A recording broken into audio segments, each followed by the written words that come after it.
Buenas a todos. Esta exposición la he llamado Trastornos emocionales asociados a desinterés por las interacciones con otros.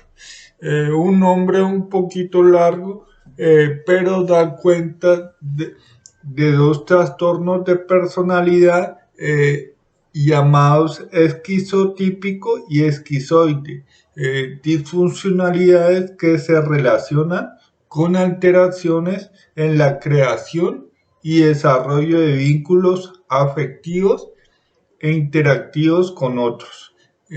También nombraré algunas especificidades de estos dos trastornos y cómo se aplican en algunas realidades actuales y puntuales.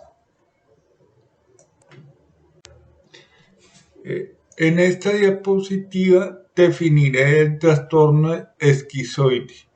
Este trastorno, según los manuales de disfuncionalidades emocionales o manuales de psicopatología, como le quieran llamar, está asociado con comportamientos de distanciamiento emocional y restricción de la expresión emocional.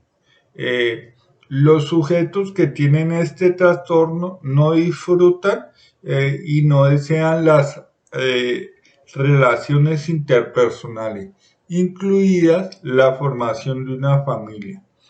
Ellos escogen la realización de actividades en solitario, disfrutan con muy pocas acciones o ninguna, muestran frialdad emocional y se muestran indiferentes a las críticas de los demás.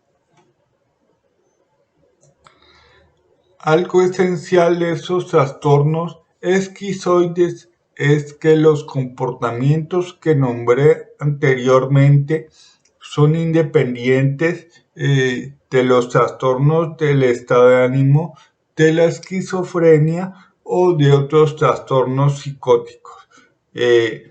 Estos trastornos psicóticos se deben a presencia de alucinaciones, delirios y pérdida de la realidad. O sea que el trastorno esquizoide está fuera de esto. Estas conductas son independientes de los efectos fisiológicos de una enfermedad médica. Sobre el origen de este trastorno esquizoide, existen investigaciones que señalan que estos trastornos están relacionados con la menor cantidad de receptores de dopamina. Si recordamos las funciones de dopamina en una presentación de neurotransmisores que realicé anteriormente por este canal de YouTube, la dopamina es un neurotransmisor que se relaciona con la sociabilidad, los comportamientos exploratorios y los comportamientos de búsqueda de placer. Fuera de la menor cantidad de receptores de dicho neurotransmisor, no existen todavía estudios del determinismo de las relaciones sociales en el desarrollo del trastorno de personalidad esquizoide. Sin embargo, aunque no hay estos estudios, se han hecho muchas inferencias al respecto. Igualmente, el trastorno esquizoide, como es una disfuncionalidad emocional, aparece por la interacción de variables genéticas, ambientales y de funcionamiento cerebral. Esta diapositiva la he llamado sociedad esquizoide y es la sociedad en que estamos viviendo actualmente y lo hemos hecho hace mucho tiempo. A partir del año 2000, el avance tecnológico, especialmente el asociado a la creación de celulares inteligentes y de conexiones móviles a Internet ha ocasionado que los sujetos creen una necesidad artificial, como es estar permanentemente informada y en conexión con otras personas. A pesar de dicho requerimiento por saber de las personas y el mundo, estos individuos rehuyen de la interacción personal, algo totalmente paradójico, provocando que ésta sea dejada a un lado y transformada en socialización solamente a través de redes sociales o simplemente que esta interacción cause desinterés y se prefiera realizar las tareas en línea de forma solitaria.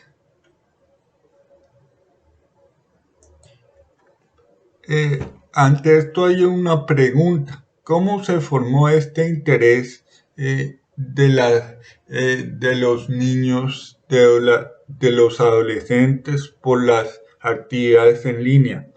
Pues bien, los primeros que adquirieron este gusto por la soledad y escaso deseo por relacionarse personalmente con otros fueron las personas adultas, quienes han permitido que la tecnología ocupe gran parte de su tiempo, tanto en horarios laborales como no laborales.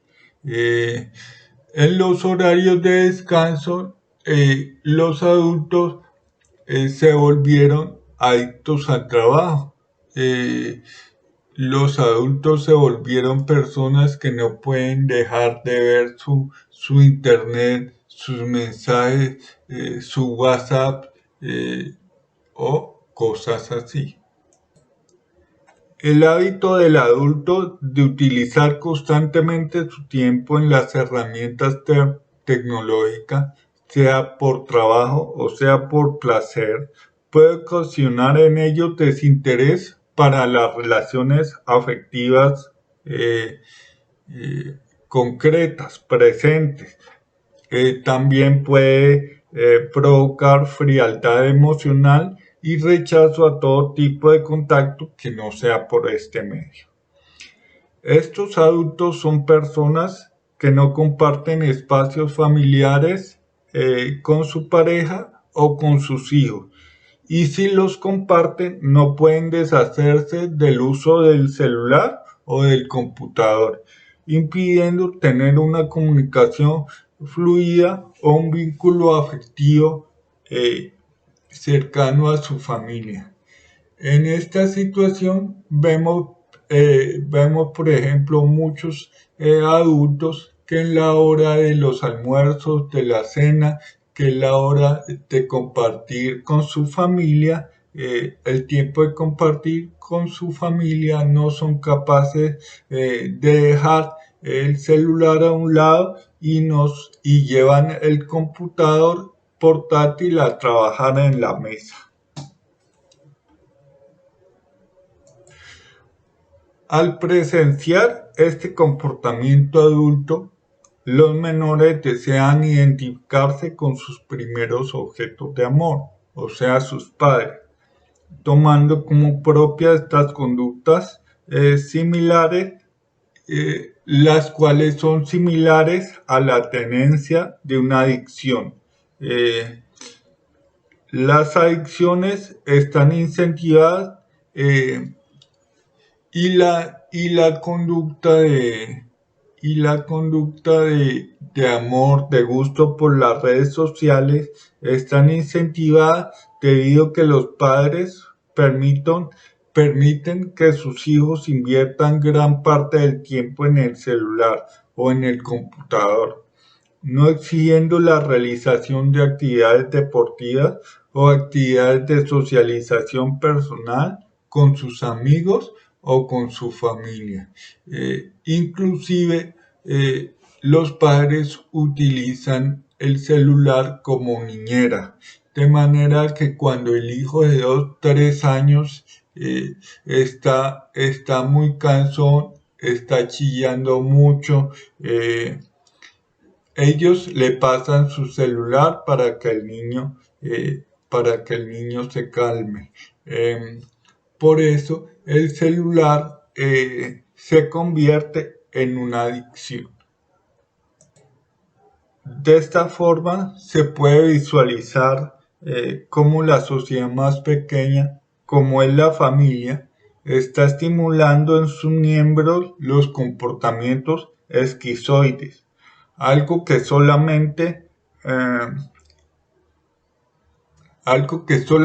está determinado por la influencia cultural y no por la baja cantidad de receptores de dopamina, como han hallado algunas investigaciones. Dichas conductas esquizoides dentro del entorno familiar denotan ensimismamiento de los miembros en las actividades y denota fallas estructurales en la formación del colectivo, o sea, la familia, debido a que no existe interés por el desarrollo del otro y tampoco existe motivación por expresar emociones o compartir vivencias.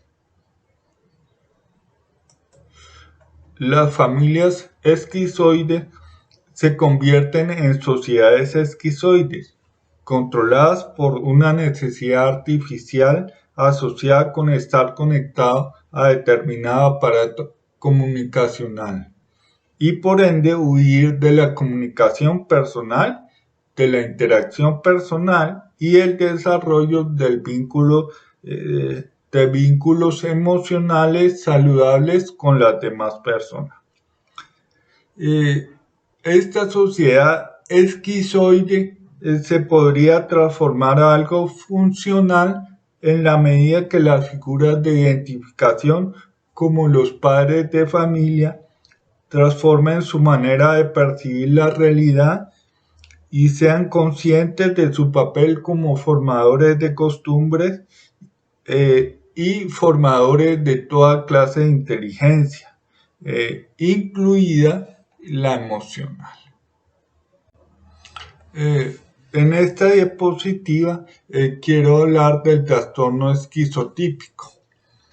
El trastorno esquizotípico, según los manuales de disfuncionalidades mentales o psicopatología, como les dije anteriormente, se caracteriza por déficits sociales e interpersonales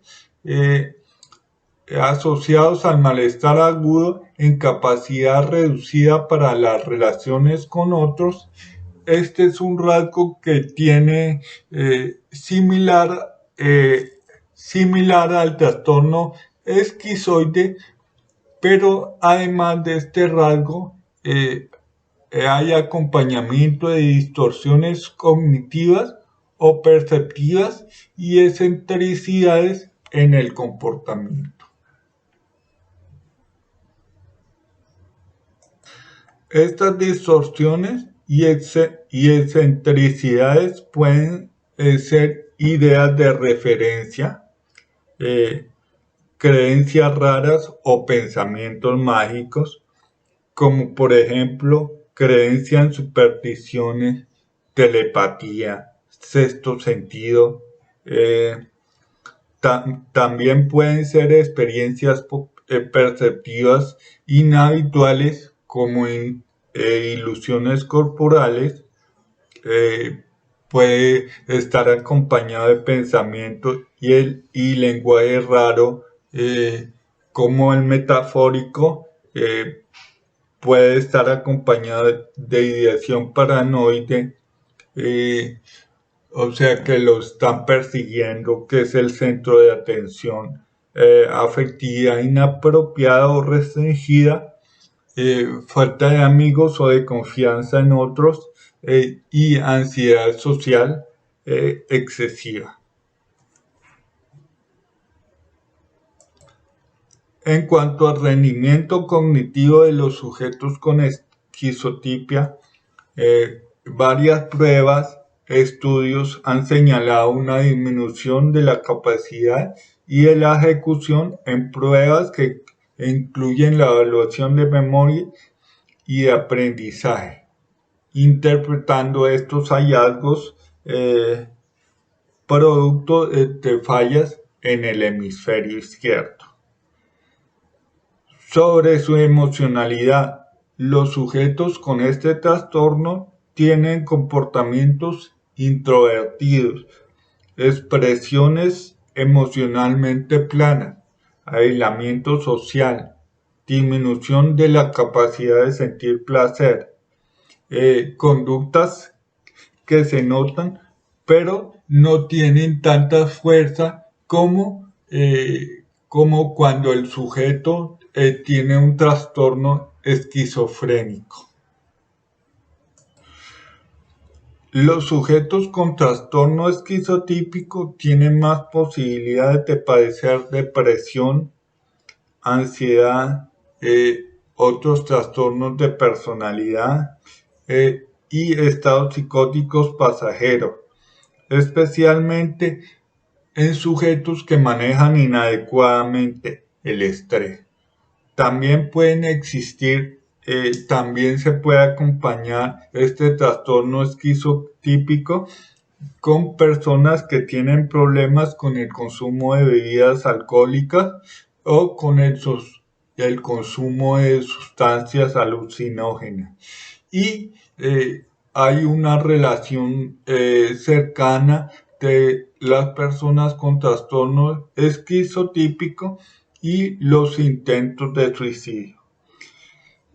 Las investigaciones recientes implementadas en niños que posteriormente desarrollan este tipo de trastorno encontraron grados significativos de pasividad, así como también hallaron poco deseo y escasa realización de conductas participativas y bastante sensibilidad a la crítica. Con el transcurrir del tiempo, la esquizotipia se ha descrito como un fenómeno que ocurre en personas predispuestas a desarrollar la esquizofrenia. Este marco conceptual todavía sigue vigente, puesto que se sigue sosteniendo que los esquizotípicos tienen el gen de la esquizofrenia, pero por falta relativa de influencias biológicas como algunas enfermedades prenatales o tensiones ambientales como la pobreza, solo desarrollan la esquizotipia.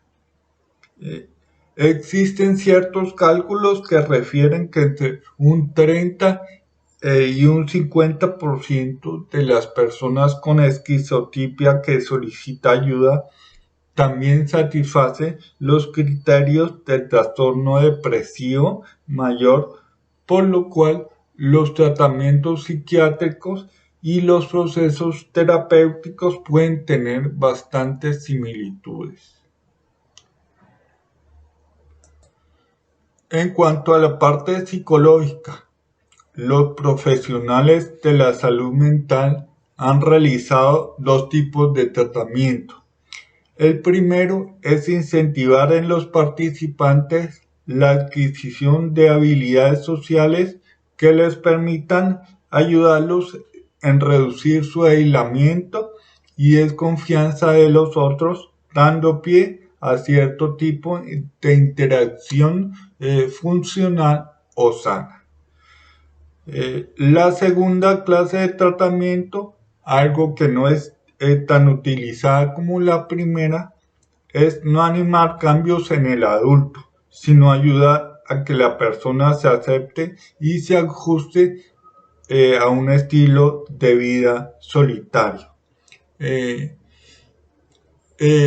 Para mi modo de ver, con esta opción, los pacientes por sí mismos pueden asimilar emocionalmente que el vínculo afectivo con otros, por lo menos en una intensidad mediana, es necesario, por lo cual se estimulan a tener interés y a crear habilidades comunicacionales. Algunos acercamientos conceptuales han asociado la esquizotipia en baja intensidad con la creatividad de algunos pintores. En efecto, la llamada esquizotipia feliz o sana se refiere a personas funcionales que han tenido experiencias inusuales y que presentan un alto grado de positivismo encausado a ser hipersensibles, encausado a la plasticidad en sus sistemas de creencias, considerándose una forma para la apertura hacia sus propias experiencias emocionales y las de los demás. Con esto, la producción artística puede ser de mayor calidad. Voy a nombrar una situación pasada y actual particular en donde se normaliza lo que es la tenencia del trastorno esquizotípico en su miembro. Estoy hablando de aquellas sociedades religiosas, aquellos claustros, aquellos conventos que están cerrados para el público y los que solo tienen acceso las personas religiosas que se encuentran dentro de él, que han cumplido y que tienen que cumplir para para ser perteneciente al grupo, el voto de clausura.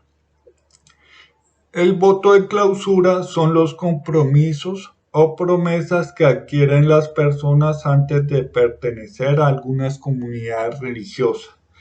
Estos votos se refieren a la obligación de sus miembros de no abandonar un recinto, como les dije anteriormente, e igualmente impide a las personas no religiosas a ingresar a estos claustros. El objetivo de esta clausura, según los religiosos, es permitir que ellos tengan el ambiente propicio para acercarse hacia la deidad determinada, centrándose en la oración y el recogimiento. Los miembros de las comunidades que establecen el voto de clausura como esencial tienen la convicción de que interceden entre las personas y su divinidad mediante el rezo y la meditación.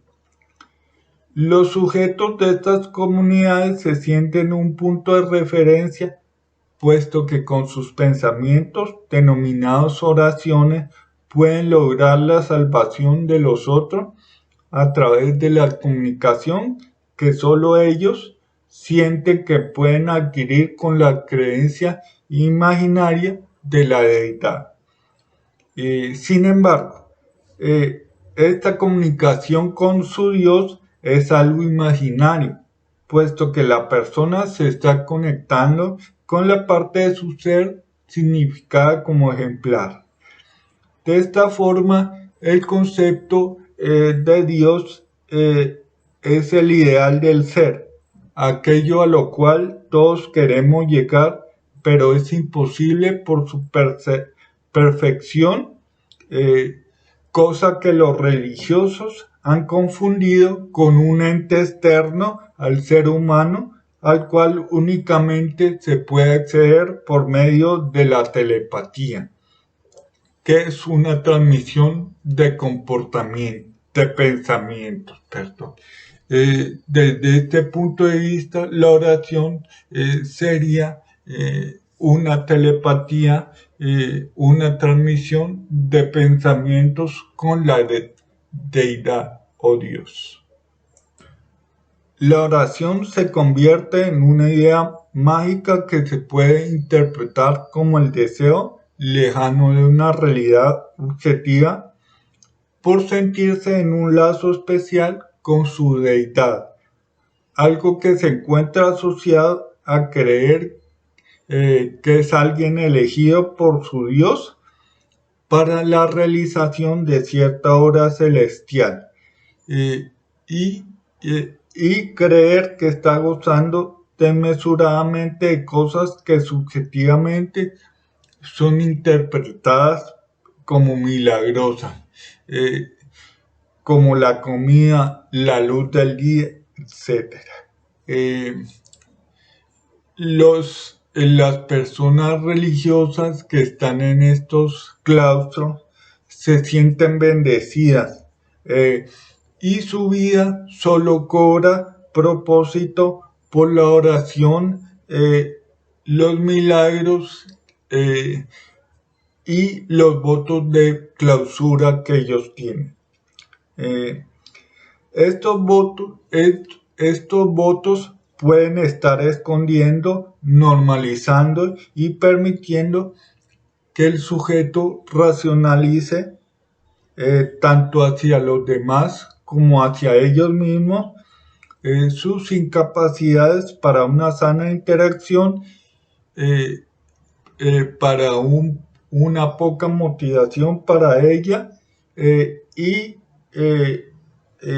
para la formación de vínculos afectivos saludables con las otras personas.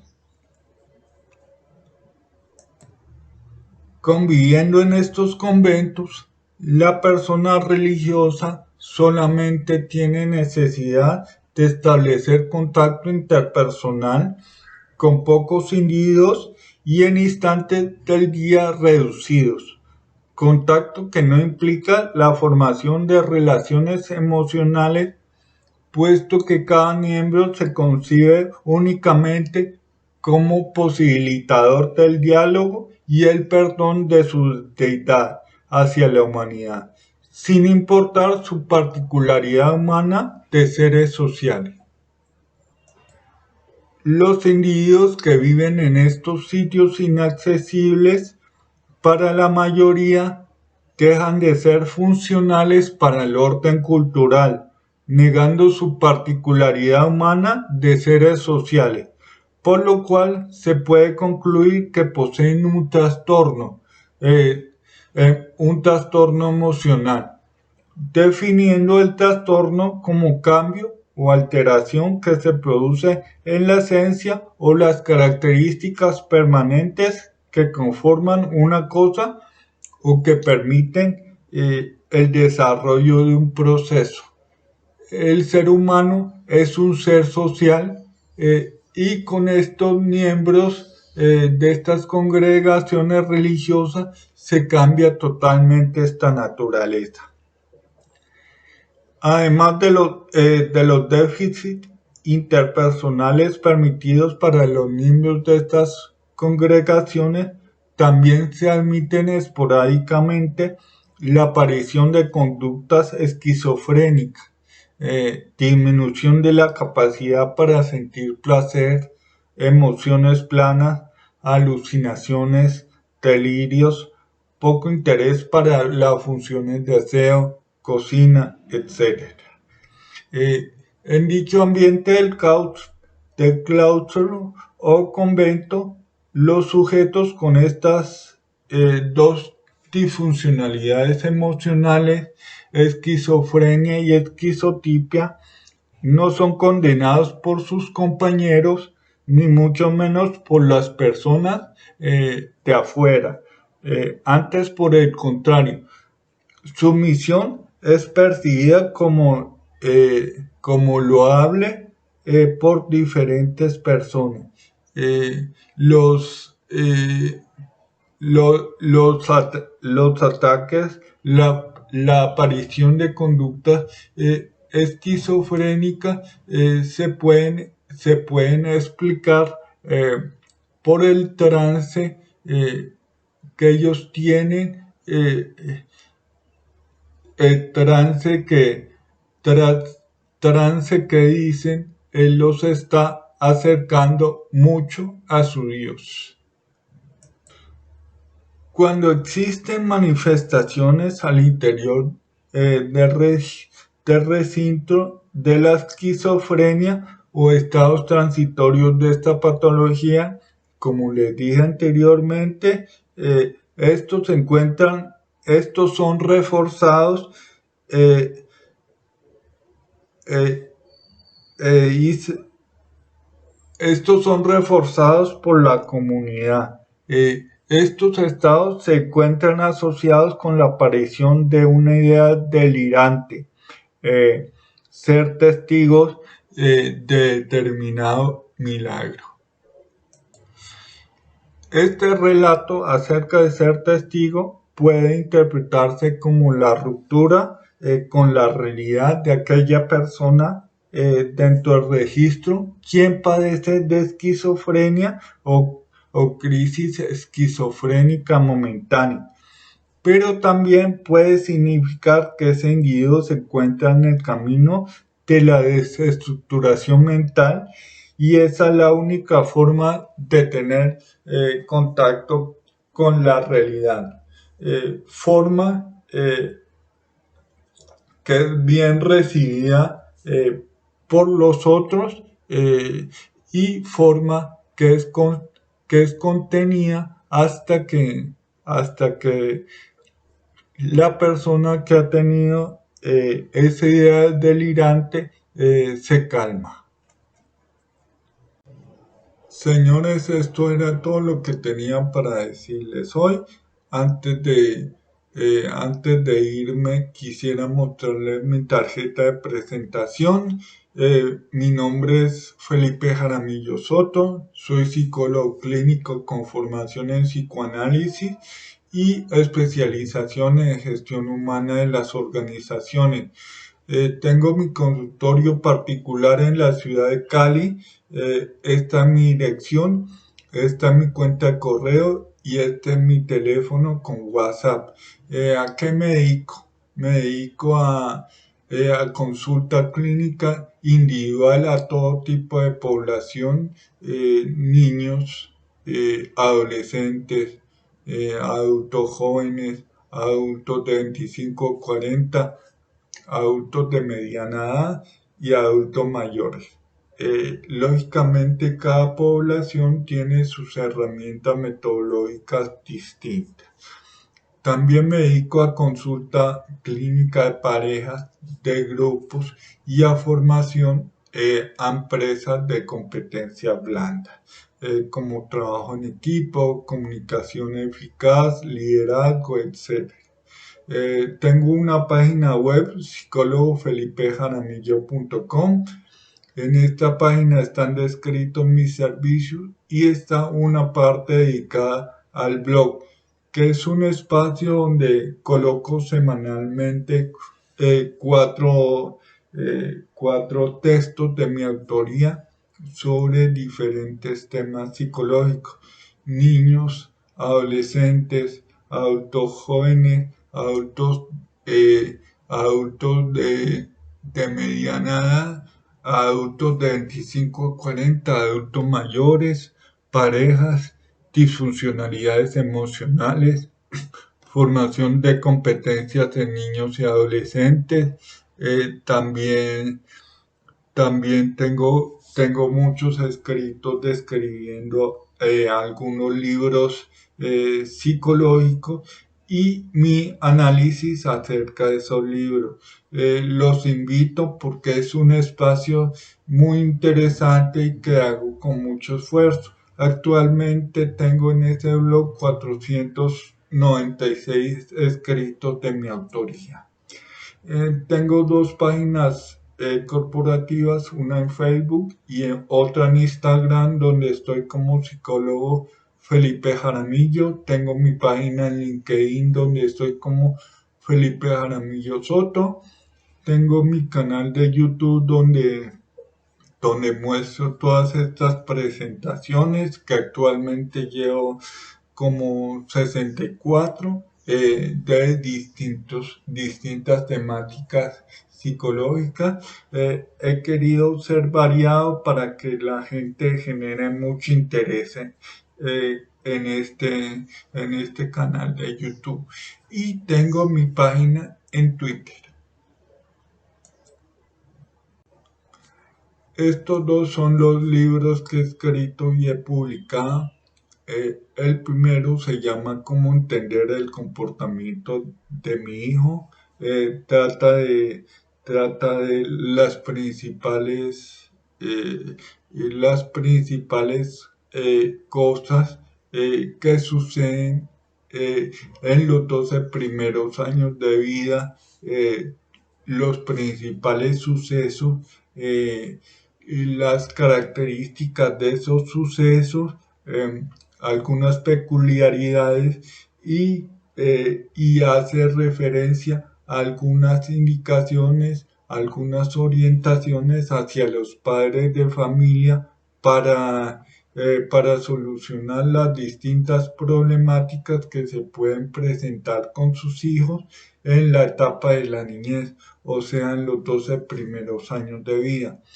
Y el segundo libro se llama Ser adolescente y adulto joven hoy. Trata de los principales sucesos que ocurren en la adolescencia de los 12 a los 18 años y en la adultez joven de los 18 a los 25 años. Estos sucesos son explicados desde el punto de vista neurobiológico, desde el punto de vista psicológico y desde el punto de vista social. Igualmente, otorga a los padres o a la gente a los padres de familia o a la gente que está muy relacionada con este tipo de población algunas recomendaciones sobre cómo actuar con las distintas problemáticas o situaciones conflictivas que se pueden presentar con estos sujetos. Los dos libros se pueden ubicar en su formato físico y en su formato virtual. En su formato físico se pueden ubicar por la página autoreseditores.com. Te metes a la página, buscas el libro, lo encuentras, lo compras y a los 15 días hábiles te llega el ejemplar a la dirección que diste en la página. Y los libros virtuales se pueden encontrar en la página de Amazon. Este soy yo.